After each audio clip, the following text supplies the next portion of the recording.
Hello and thanks for joining us on Nationwide, an abridged version because of our commitment to outside broadcast. I'm Ayodeji Makinde. We're live in Abuja. The organized labor has relaxed its nationwide protest and pledged to support federal government's efforts in tackling the spate of security and other socio-economic challenges nationwide. The commitment came immediately after a closed-door session that lasted several hours with the federal government negotiation team, led by Governor of Imo State and Chairman Nigeria Governors Forum, Hope Uzodimma. Organized labor led by NLC President Joe Ajaero commended federal government for assurances and other commitments to work harder in the restoration of lasting peace and achieving better workers' welfare. Mr. President has said he has put Nigeria at the map of prosperity. And we agree that we are going to meet in January to look at some gray areas and where we need to touch, which will equally translate to prosperity of the working people of Nigeria. The point of meeting with the President and sending our message, that's the message, and that's the protest. And the fact that it is being addressed, I think we have achieved to a substantial extent. It's not like the insecurity will be finished today. For now, both the government and labor, we are on the same page to ensure that Nigeria is better protected and more investments in the areas of security should be encouraged. And President's programs to secure Nigeria and the entire space should also be supported. We are very grateful to Mr. President for the way he came out to explain to the labor union his programs and activities for an improved security arrangement in the country. The two parties promised to continue to work together in the interest of the country and champion policies and programs that will put the country on the sustainable path of development. Nigeria's debt profile has been a concern in recent times, with the country's total public debt standing at 152.39 trillion naira as of June 30, 2025, raising sustainability concerns. At a workshop on borrowing guidelines for top policymakers in Abuja, the Debt Management Office is urging strict adherence to borrowing guidelines, especially at the subnationals. Correspondent Neka Oko reports. The Debt Management Office DMO guidelines for government borrowing stipulate that borrowing should only be for capital expenditure and human development, which should be conducted transparently within a strict legal framework, ensuring long-term debt sustainability. These guidelines take on added urgency as Nigeria's public debt now exceeds 152 trillion naira, while the federal government bears the bulk of the debt. The borrowing guidelines basically explain the major laws that govern borrowing. So there's the Constitution of the Federal Republic of Nigeria, there's the Fiscal Responsibility Act, and then there's the Debt Management Office Act, which has provisions for borrowing. What that means is that there's no flexibility. If it's in the law, you really have to comply. Most importantly, the interest. You need to know the interest on every borrowing you are about to take. When you follow guidelines in borrowing, it helps, to, as I said, plan what you want to do, what you want to borrow, and also ensure discipline. With many subnationals relying heavily on borrowing to bridge fiscal gaps, experts believe workshops like these are critical in averting a potential debt crisis. But the true test lies ahead in how policymakers will follow these guidelines. In Abuja, Neka Oko, NTA News. Nigeria's premier and leading financial institution, First Bank of Nigeria Limited, has launched its 9th fully automated branch that offers world-class innovative banking services to customers. Jude Abugu reports that the latest digital experience was unveiled at the University of Benin.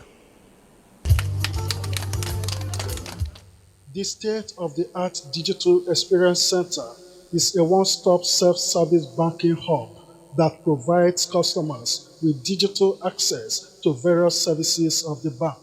The opening of the Digital Experience Center at the University of Benin is to cater to the growing and evolving needs of consumers and the banking public. This, the Chief Executive Officer, First Bank Nigeria Limited, Olusegun Alebiosu, said is in line with the bank's shared commitment to digital innovation, financial inclusion, and digital literacy. Digital experience centers are more than just banking hubs. They are gateways to a smarter, faster, and more personalized customer financial journey, equipped with cutting-edge technology. The Vice-Chancellor, University of Benin, Professor Edoba Omoege, who was joined by principal officers of the university for the unveiling, expressed the university's commitment to partnering the financial institution to advance digital innovation. It's going to expand the scope of opportunity for our staff and our faculty. Ours is a very big university, and so when we have this sort of facility, it only helps to make our operations better. The Digital Experience Center includes a self-service kiosk, a card vending machine, and a teller recycler that requires only fingerprints for easy access and operation. In Benin, Jude Abugu, NTA News. Now from Benin, let's connect with our Lagos Network Center, and Essay will take it up from here.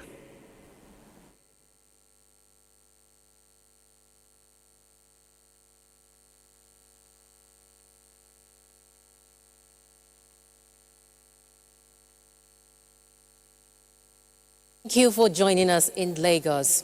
Deliberate sensitization of young people on existing government policies that benefit their well-being is pertinent, especially as it relates to job creation and support of MSMEs. Experts say this will address challenges caused by youth idleness, reduce crime, and promote national peace. Amaka Owo reports. Data released by the World Economic Forum projects Nigeria's population to reach 400 million by the year 2050, and about 70% of this demography are youths. Experts say there is need to tap into this demographic advantage of the nation's population with signal strength. We have to be hardworking, we should engage in different things that is meaningful. Quite a good number of youths are known to have projected the nation's image in positive light on the global stage, as seen in the lineup of Guinness World Records cultural influence, especially in the areas of fashion, sports, culinary expertise, music, fintech, movies, among others. Beyond the prominent youthful celebrities known to the public, experts say there is need for 6.5% of unemployed youths, as released by the National Bureau of Statistics in 2024, to be gainfully employed. Odefunsho Olamide is a makeup artist and a dresser. These two young entrepreneurs have demonstrated resilience with little or no support in growing their businesses, as they remain optimistic for a better future. So when I started this makeup, it's not easy. I can't lie. Some people will just be like, let me pay 500 now with gele. I'm talking about 7 years ago. I like making hair. It's my hobby. To what extent should youths ensure that they promote values and good conduct required for nation building? As a citizen of Nigeria, being able to adhere to the laws of the state, being able to help people who are in need as best as I can. Nigeria is said to be a nation blessed with rich human resources, of which experts say that its youthful population are crucial to repositioning the country among the committee nations. In Lagos, Amaka O, NTA News. While working towards boosting the nation's blue economy and a safer maritime domain, the federal government is reassuring the Nigerian Navy of full support. Minister of State for Defense, Bello Matawale, reiterated this at the Nigerian Navy Ceremonial Sunset 2025 held at the Naval Dockyard in Lagos. Diana Ajale reports. After several months of displaying professionalism on the sea, next is the Navy ceremonial sunset, incorporating parade elements, while honoring fallen sailors and respect to serving members for their sacrifices, including lowering of national flag at the waterfront, highlighting various successes recorded and ensure. Right, our sincere apologies as we have to disconnect from our Lagos Network Center at the moment. Nationwide continues, but first, after this moment.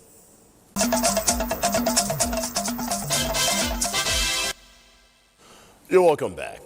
Nigeria's elderly have continued to benefit from various interventions of First Lady Oluremi Tinubu's Renewed Hope Initiative, which has launched the third phase of its elderly support scheme aimed at improving the welfare of senior citizens across the country.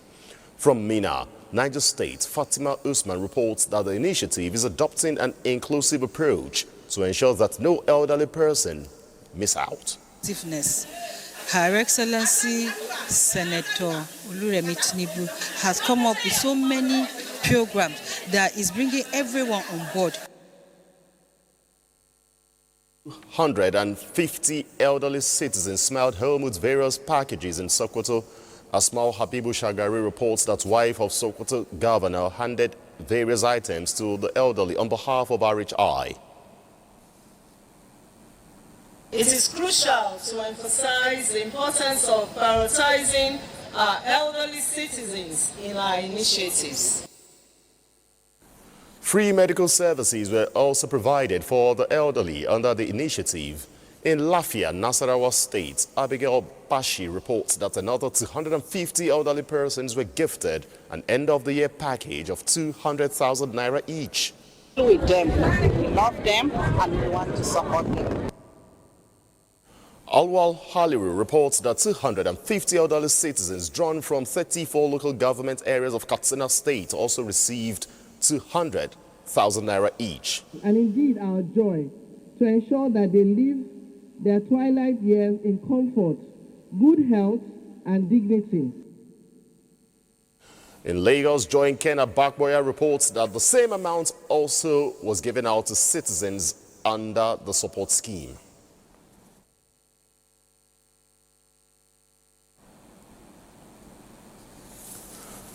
All right, let's leave there and go over to the plateau in our Just Network Center for the next set of reports.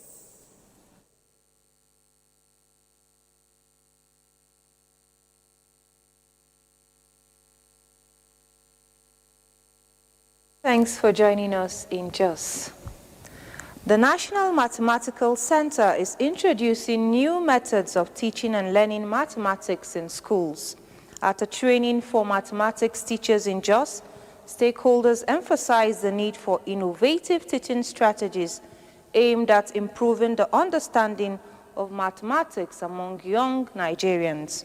Priscilla Grumnan reports that the director and chief executive of the National Mathematical Center, Abuja, Professor Promise Mebine, was represented at the event.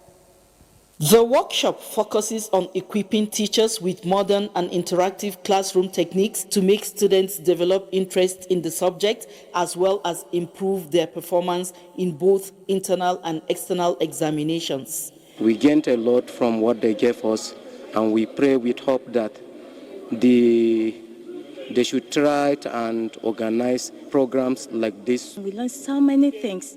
We are very happy and we hope for more. Director and Chief Executive, National Mathematical Center represented, says the training is part of the center's commitment to strengthening teacher capacity and improving national performance in mathematics. This workshop is to showcase some of the methodologies that have been developed to train teachers so that to enhance their capacity. The Executive Chairman, Plateau State Universal Basic Education Board, and other key players in the education sector applauded the National Mathematical Center for the initiative, which they describe as timely and impactful for improving classroom delivery. We thank the Executive Governor of Plateau State for ensuring that he provides available resources for us wherever we need to ensure that we put education in a global stage in the states. The training drew participants from the 17 local government areas of the state. In Jos, Priscilla Grumnan, NTA News. Our elderly citizens deserve not just care, but joy, dignity, and renewed hope in their lives. These were the words of wife of Governor Caleb Mutfwang, who is the state coordinator of the Renewed Hope Initiative, Helen Mutfwang at the 3rd edition of the Renewed Hope Initiative Elderly Support Scheme in Jos. With the theme, Finding Joy in Old Age, Helen Mutfwang emphasized that the Elderly Support Scheme aligns with the core objectives of the Renewed Hope Initiative, restoring dignity, providing relief, and promoting happiness. She stressed that aging should be accompanied by care, respect, and opportunities for fulfillment rather than neglect. It is crucial to emphasize the importance of prioritizing our elderly citizens in our initiatives. They have walked difficult paths so that the younger generations may have smoother roads to travel. Plateau State Commissioner for Women Affairs, Caroline Dafur, described the initiative as a reminder that elderly citizens are not forgotten. Our senior citizens here today, I say, be encouraged, stay positive, and prioritize your well-being. Take care of yourself, nurture your health, and be rest assured that the government remains steadfast in its support for you. Beneficiaries of the scheme expressed deep appreciation for the gesture, describing the support as timely and impactful. I appreciate the effort of the federal government, the state, and the local government. I feel happy and I'm glad, and I thank God that I'm one of the beneficiaries.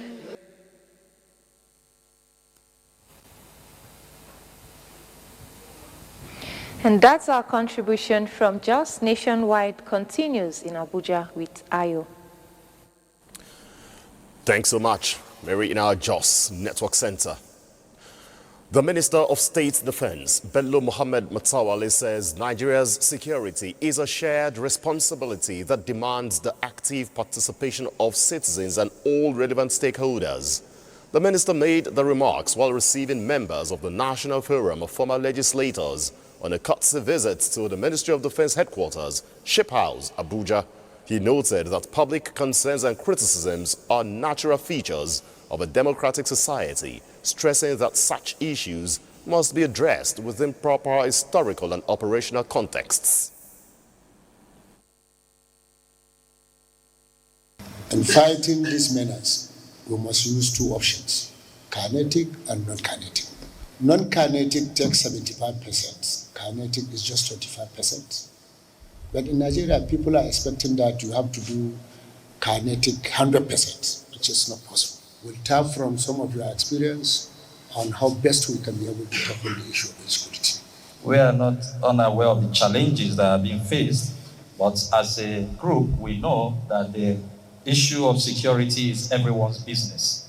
And we use this opportunity to call on Nigerians to support the Ministry of Defense, to support the government, to support the security agencies in making sure that we crush out the emerging security threats ravaging us. He assured them that the Ministry of Defense, the armed forces and other security agencies remain committed to combating the nation's security challenges through renewed strategies, stronger interagency collaboration, sustained operations and continuous capacity building. Third developments, the Chief of Defense Staff, General Olufemi Oluyede, has stressed the importance of deploying locally developed technologies and improving personnel welfare as critical measures in addressing terrorism and other security challenges. This is contained in a message to the 2025 Fourth Quarter Defense Headquarters and Services Transformation Seminar. The platform is focused on innovative ideas and strategies aimed at enhancing operational effectiveness across the armed forces. As the character of warfare continues to evolve and operating environments have largely been described as volatile, transformation is therefore not optional. It is an operational necessity. It requires us to rethink our doctrines, modernize our platforms, expand our capabilities, and integrate emerging technologies into our processes and operations. Our methods, systems, and doctrines must evolve more rapidly than the threats we face.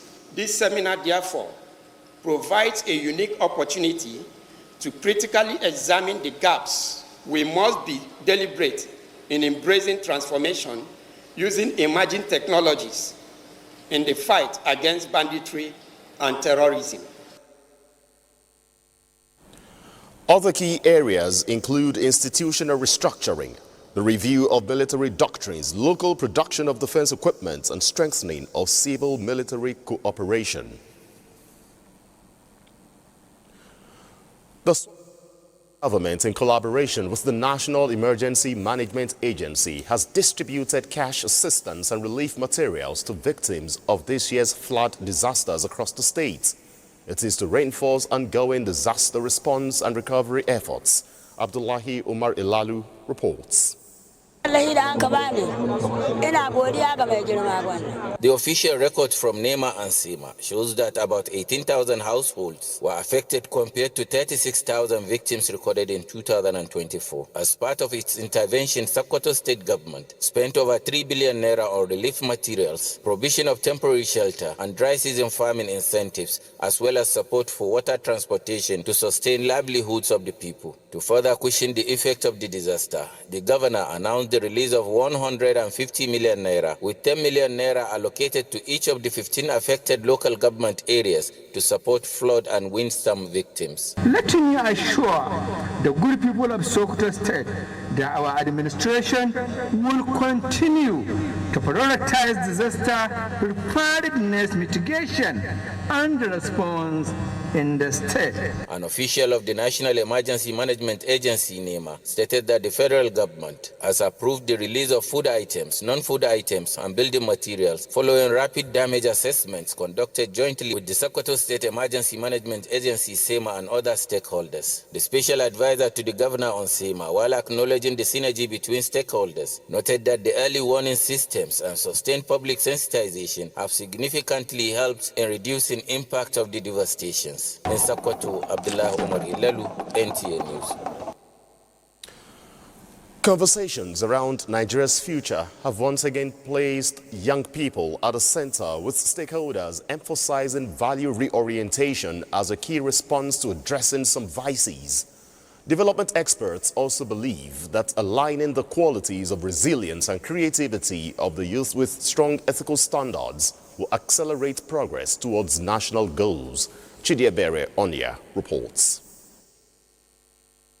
Yahaya A. Yahaya is representing persons with disabilities at the Kano Gender Justice Summit, where stakeholders emphasized that gender-based violence goes beyond sexual abuse to include social media bullying, stalking, emotional and physical abuse affecting both genders. Stakeholders at the summit spotlighted Kano State. You know, Kano is always very saturated, so the justice system is very slow, and sometimes we have challenges of survivors leaving. There's community collaboration to just silence the survivors. Partners agreed that the summit serves as a strong call to action. Courts as well are fully hijacked with cases. So having these specialized courts to handle these cases will as well accelerate the process. The moment you think certain gender has to behave in certain way in your own understanding, the violence has already started. Drawing from statistics provided by the Kano Hizba Command, the state government says it is time to take decisive action against gender-based violence. In Kano, Aisha Uba Ali, NTA News. And next on our lineup is Sports Updates. The Super Eagles of Nigeria fell 2-1 to Egypt in a pre-African international friendly, a result that provides important lessons ahead of the tournament. Speaking after the match, Super Eagles defender Chigozema Wazier described the defeat as disappointing but useful, while urging the team to tighten up defensively and improve game management ahead of the African tournament. So different players, newly invited players, to watch them play and see what they can contribute to the team, and I think the coach already saw that, and I think right now we just take the positive parts of the game and then move to the AFCON because yeah, for us it was a good time. Meanwhile, apologies as we have to disconnect from the sports update and take you to our outside broadcast crew, where we're live in Sokoto for another engagement.